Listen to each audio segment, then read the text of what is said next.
आ गया है एक नए अंदाज में स्टार सिटी भारत। न्यूज निडर चैनल आपके बीच करेगा और कर रहा है भ्रष्टाचार का पर्दाफाश। देखते रहिए सूरज दास के साथ स्टार सिटी भारत।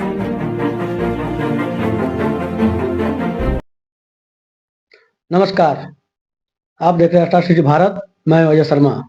आज हम मौजूद हैं टुंडी विधानसभा क्षेत्र के भौजूदी गांव में, जहां पे हम गौरी शंकर महतो उर्फ भजन साहब के आवासीय कार्यालय में मौजूद हैं। भजन लाल साहब जी इससे पहले सांसद प्रतिनिधि रह चुके हैं। भाजपा में भी इनका बहुत योगदान रहा है और अभी कुछ दिनों पहले ये आईसू से भी जुड़े हुए थे।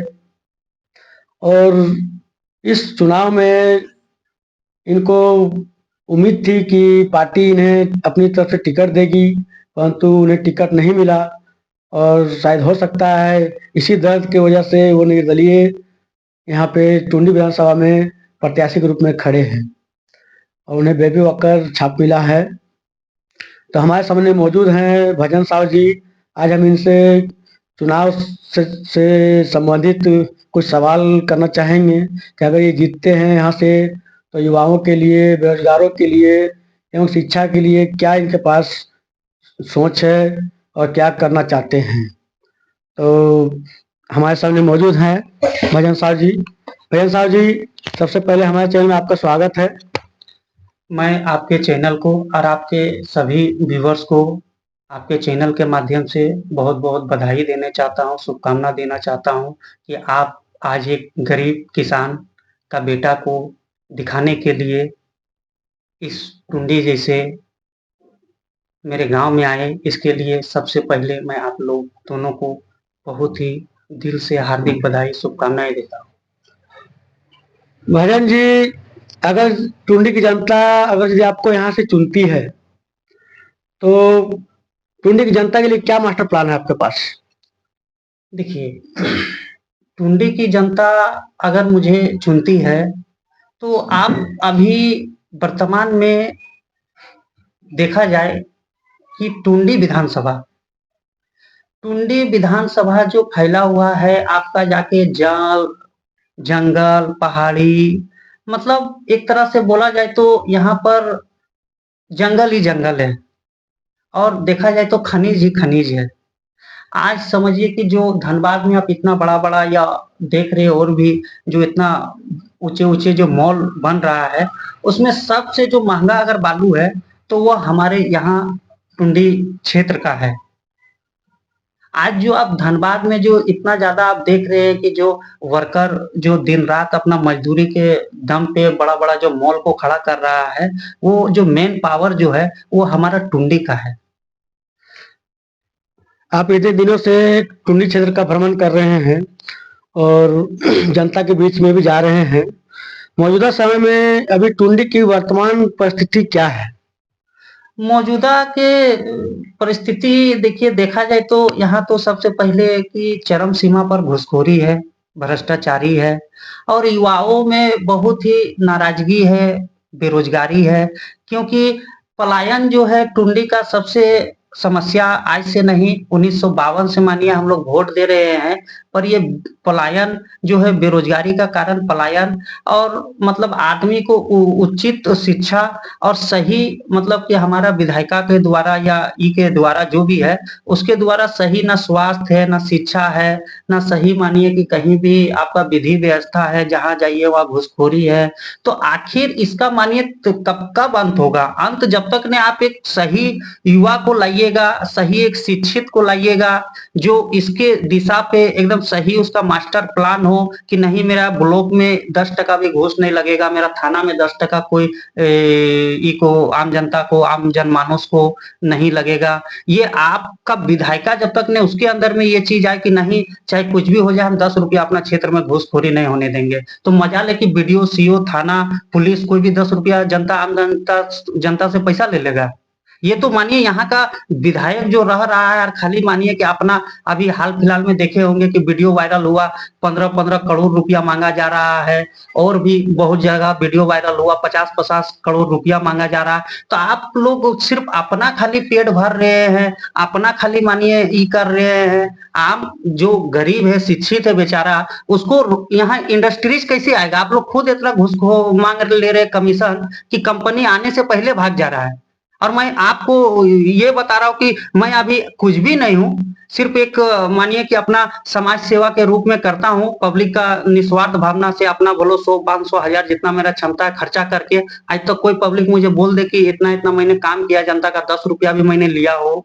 और अभी तक मैंने 10 से 12 इंडस्ट्रीज को हैदराबाद, गुजरात, आपका जाके दिल्ली, केलकटा, और आपका जाके राजस्थान, ये सब जगह का कंपनी को मैंने अपने यहाँ पे टुंडी में लाके कल कारखाना उद्योग के लिए इंडस्ट्रीज वाले लोग को बुला बुला के अपने लाइनअप से, जो भी मेरा सोर्स है उसके माध्यम से लाके दिखाया।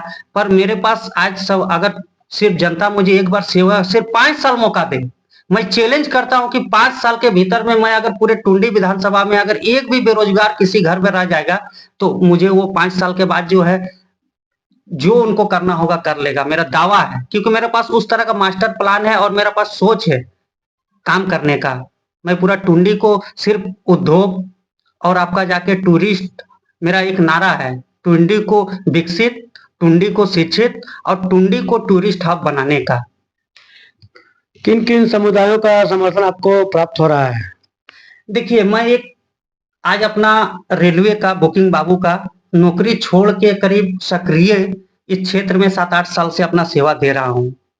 और मेरा नैयो तो आज करीब 39-40 साल उम्र हो रहा है, और 20 साल से सक्रिय राजनीति में हूँ। और लोग मुझे हर कोई जानते हैं कि भजन साहब क्या है। मैं दिन रात गरीबों के बीच में ही रहता हूँ। मैं खुद गरीब किसान मजदूर का एक साधारण घर का बेटा हूँ मैं। और सभी वर्गों का, मेरा समाज का तो मुझे खड़ा ही किया है, उनका भरपूर समर्थन है।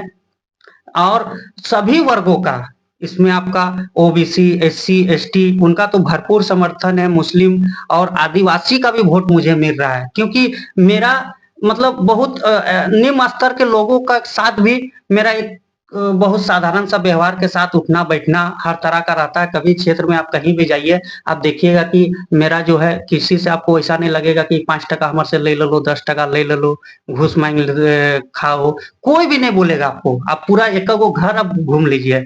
हम अपना आज तक राजनीति जो है अपना जेब से खर्चा करके और आम जनमानुस को जो भी ये होता है उसको निवारण करने का हम कार्य करते हैं। अभी तक किसी पार्टी द्वारा कुछ प्रस्ताव वगैरह आपको दिया गया या नहीं? देखिए, पार्टी द्वारा प्रस्ताव तो आता ही है जब क्षेत्र में आज मतलब सभी पार्टियों का नींद उड़ गया है। भजन साहब के खड़ा होने से आज सभी पार्टियों का नींद उड़ गया है। कहे कि वो जान रहा है कि भजन साहब चुनाव जीत रहा है, क्योंकि क्षेत्र का जनता भी बदलाव चाहती है।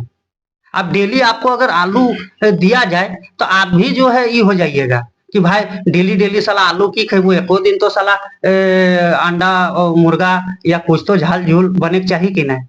तो वैसा ही है कि आज आपका जाके जनता भी अलील हो गया है। ये सब पुरना पुरना मतलब कि नेता सबको, बूढ़ा सबको और ई को देख के जनता भी, और आज का युवा, अब देखिए आज का युवा बहुत जागरूक है। युवा का भी मानना है कि भाई हम लोग का बीच में एक सिंपल साधारण घर का लड़का, जिससे आम जनमानुस भी साधारण से जाके मिल सके, कोई आए फाए नहीं, कुछ भी नहीं, एकदम मैं साधारण रहता हूं। तो युवा भी चाहते हैं यार बढ़ चढ़ के अपना बेचारा डोर टू डोर प्रचार, जो धरातल पर मेरा अभी जो है 2400-2500 कार्यकर्ता जो धरातल पर अभी 1 महीना से बेचारा फील्ड वर्क कर रहा है, डोर टू डोर घर घर जा रहा। हम लोग काम झाम नहीं कर रहे, हमको मतलब सोशल और फिजिकल, ये 2 चीज में मेरा जो है युवा लगा हुआ है। और आपको देखिएगा कि लाखों वोट से भजन साहब जीत रहा है चुनाव। मथुरा प्रसाद महतो जी 3 टर्म जीत चुके हैं, ये उनका चौथा कार्यकाल है, आने वाला है। तो आप उनके कार्यकाल को किस तरह देखते हैं?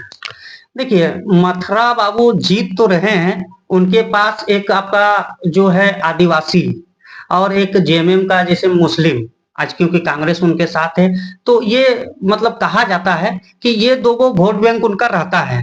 पर आज बहुत से मुस्लिम भी जो है नाखुश है, आदिवासी भी अब जो है बहुत नाखुश है, और उनका भी कार्यकाल अगर देखा जाए कि जितना टर्म वो रहे, पर यहाँ पर लोकल में कोई भी आपको विकास नहीं दिखेगा, विकास सिर्फ उनका दिखेगा और उनके बाल बच्चों, उनके जो भी है वो चमचा बेलचा दुनिया संसार उन्हीं का विकास दिखेगा। बाकी आप धरातल पर अगर कहीं देखिए तो देखिए यहाँ आसपास में बड़ा बड़ा जो है जमीन उमीन उन्हीं का दिखेगा। पर हम लोगों का जो है नागरिक का सुविधा या जनता का सुविधा, आप नाली बोलिए, सड़क बोलिए, या आप स्कूल का देखिए, और देखिए उनका देखिए स्कूल, जो वो स्कूल जो खोल रहे हैं, वो स्कूल में आपको एकदम वो अच्छा से सीबीएसई पैटर्न में पढ़ाई होता है।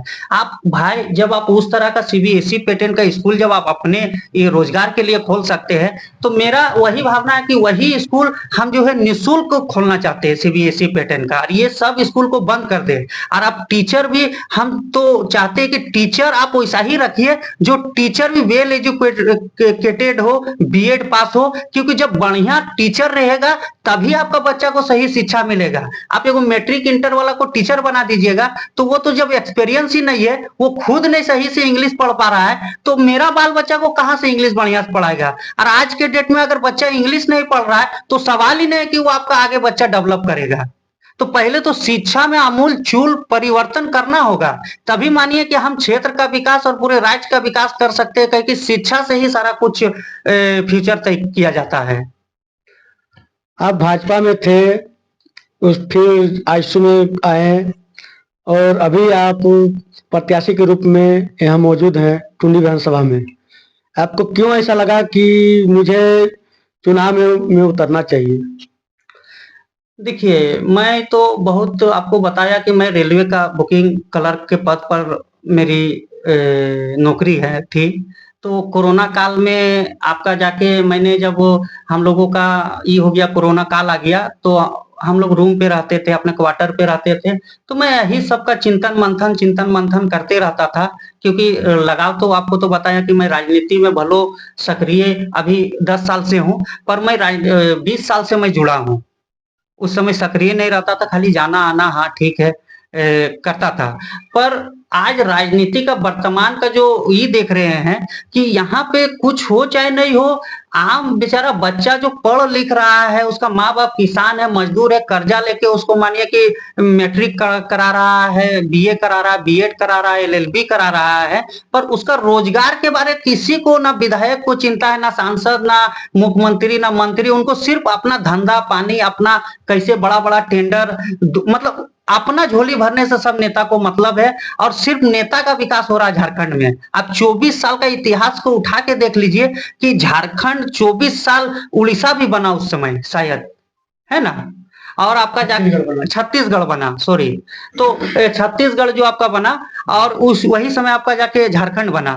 तो देखिए छत्तीसगढ़ आज कहाँ है और आज आपका झारखंड कहाँ है। हम लोग का झारखंड में ऐसा लगता है कि सिर्फ यहाँ पर खाली बेरोजगारी जान के बढ़ाया जा रहा है, कि बेरोजगार बेचारा युवा जो है इतना परेशान रहे कि वो सही हक अधिकार का बात सोच ही नहीं पाए, वो नशा करे, वो मतलब ये हो जाए, और जब खाली वोट का समय आए तो जाके खाली वोट दे दे। पर ऐसा मानिए कि विधायिका नहीं होना चाहिए, ऐसा सरकार का विधि व्यवस्था नहीं होना चाहिए। सरकार को मानिए कि जो भी एक विधायक है तो कम से कम क्षेत्र में एगो सर्वे कराए कि मेरा क्षेत्र में कितना बेरोजगार है, उस हिसाब का वो अपना प्लान तैयार करे, चाहे फैक्ट्री लगाए, चाहे उद्योग लगाए, चाहे जहां से भी वो जॉब क्रिएट होता है, उस सब में धीरे धीरे प्रखंड वाइज, एक पंचायत वाइज करके सभी युवाओं को जिस लेवल का जो अपना शिक्षित है उस लेवल का उसको पहले एक मास्टर प्लान तैयार करके और अपना सब युवा को रोजगार, युवती को रोजगार मिलना चाहिए। जेएमएम सरकार मैया सम्मान योजना दे रही है, भाजपा सरकार गोबर दीदी योजना ला रही है। आप कौन सी योजना लाने का इरादा है आपका? देखिए, कोई भी सरकार जो भी योजना ला रही है, आज आप जान लीजिए कि वो योजना मेरा आपका आम जनता का ही पैसा से वो दिया जाता है।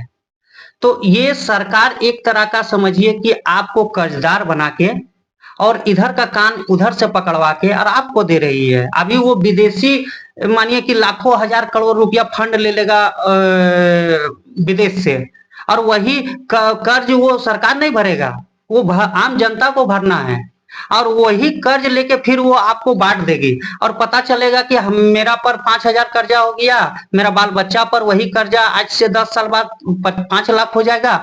जैसे आज आप देखिए वर्तमान में कि यही हाल था कि गैस फ्री, राशन फ्री, ये फ्री, और श्रीलंका जो है आज बर्बाद हो गया, कंगाल हो गया। तो मेरा तो ये यहाँ तक कहना कि ये सब बंद होना चाहिए।